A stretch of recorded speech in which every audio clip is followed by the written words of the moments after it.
It started last January. I started feeling pains in my knee, and I just noticed it was hard to like straighten if I was sitting for a while, or it just kind of got stiff. Yeah. And we had no idea what it was at first. We went to my normal doctor. She thought it was a sprain, and then we went and I saw the physical therapist, and they thought it was a meniscus tear because that didn't show up on the MRI. It just showed up with a lot of inflammation. So we went to a special doctor for the meniscus tear, and he said that he had no clue what it was, so he referred me to my rheumatologist that I have now.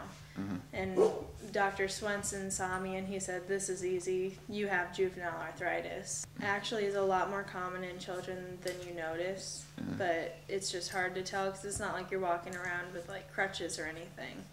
So a lot of kids actually have it and you just don't really know. It's slowly progressed worse.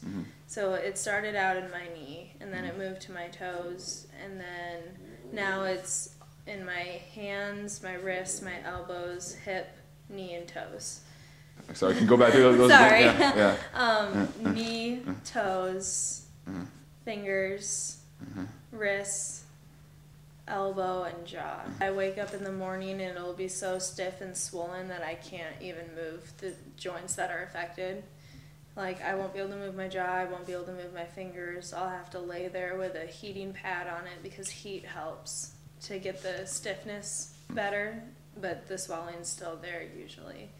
I've gone through 5 different treatments already, and now I've started, they call it infusions through an IV for the medication I'm on now. So I go to the doctor once a month, and I sit there for about 45 minutes. Hopefully, the thing that we're hoping for is to get it in remission, and that's to the point where I have little to no pain, the swelling's under control, I don't wake up stiff in the morning anymore, and I'm pretty much back to my normal self. You just have to find the right medication that works for you.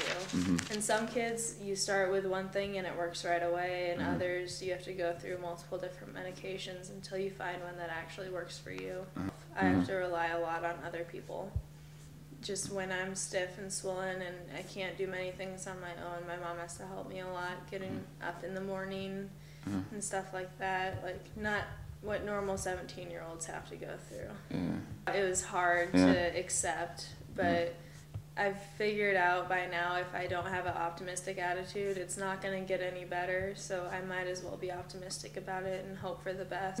It's been tough. Yeah. You know, like she said, when we first found out about it, we're just like, oh, juvenile arthritis. It didn't really sink in because you just don't think about that happening to your child. Part of the struggle has been the fact that other people don't understand and are surprised that a child has arthritis. So, you know, just focusing on helping other people get through it and supporting other people and raising funds to do the research helps us feel better too.